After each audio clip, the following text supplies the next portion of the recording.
So, ayan, may nag-comment, nung nag-bleeding ka, dapat unang ginawa mo pumunta ng ER. Yes, pumunta po tayo ng ER at nandun nga ako nun sa, ano ba yun, yung parang swimmingan, di ba? Yung nag-bleeding ako, yun yung araw guys na naka-swimsuit ako. Yung last na suot ko ng swimsuit dito sa TikTok. Yun yung magsiswimming kami dapat sa pila. Ayan, tapos nag-bleeding ako guys, nasa palengke kami noon as in. Para kasing nung araw na yun, medyo masakit yung puson ko. Eh dahil nga kasi guys, nung unang ultrasound ko, wala pa nakitang bahay bata, wala pang baby, wala pa. Pero sa serum at saka sa urine is positive na ako. So hanggang doon, di pa rin ako masyadong naniniwala. Tapos akala ko nga niregla lang ako. Umorder pa ako kay ate ng liempo yata at isda nun. Sabi ko pa order. Nung feeling ko may tumulong dugo, ayun, pag-check nga is dugo. So, ang ginawa ng asawa ko, dinala agad ako sa ER. As in, pumunta kami nun sa, di ko alam kung Los Baños, tapos Bay, basta parang ganun. Tapos, parang, di ko na alam kung saan ba ako dun, maliban dun sa dalawa.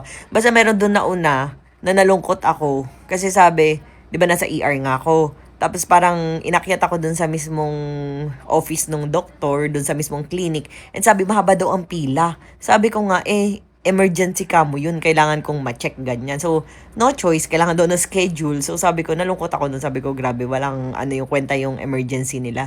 So, next naman, lumipat kami ng another hospital. Tapos doon ako na check. Nagulat ako, guys. Pagka-check sa akin, positive nga. Meron na raw baby. Pero that time, wala pang heartbeat. Sobrang bait ng doktor doon, as in. Doon nga ako babalik. Sobrang bait. Talagang inassist niya ako maigi, ganyan. Tapos nagulat ako, sabi may baby nga. Sabi ko, akala ko kaya ako may red is may regla na ako. So, hindi pala. Buntis nga talaga siya.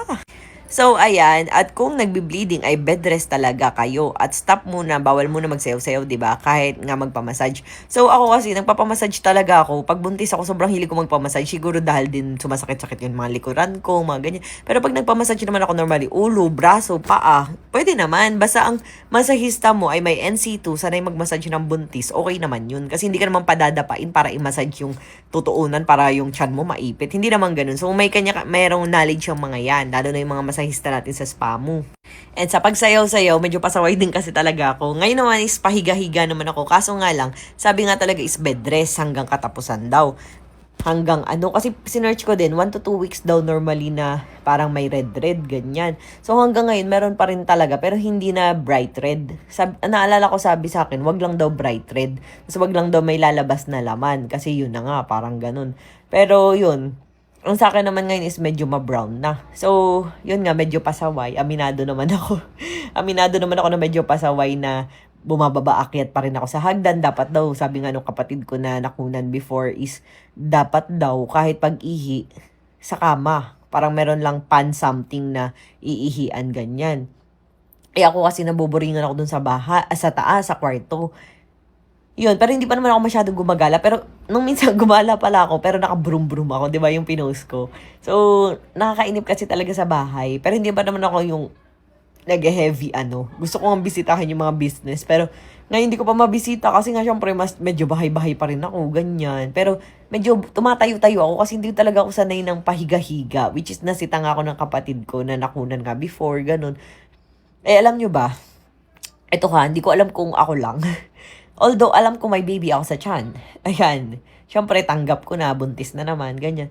Pero, may paniniwala kasi ako na kung para sa akin eh. Kung baga may ganun ako. So, eto ha, hindi ko alam kung, kung ano yung i-react sa akin ng ibang tao. So, siyempre, masaya ako na buntis ako. Blessing yan eh. Pero kung hindi magtutuloy, kung kunyari, ganyan. Kasi nung last ultrasound ko, wala pang heartbeat. Pero nag-Doppler ako. Parang may heartbeat na. Di ko lang sure kung yun na yun. Kasi medyo mahina. Hindi pa kagaya nung pagmalaki na tok, tok, tok, tok. Parang ganun, di ba? So, ayun. Parang ang paniniwala ko kasi kung para sa akin. Kung ibibigay para sa akin. Kung hindi, may ibang plano si Lord. Ganun yung paniniwala ko. Pero syempre, nag-iingat talaga ako. Super, ano lang talaga ako ngayon. Pahiga-higa.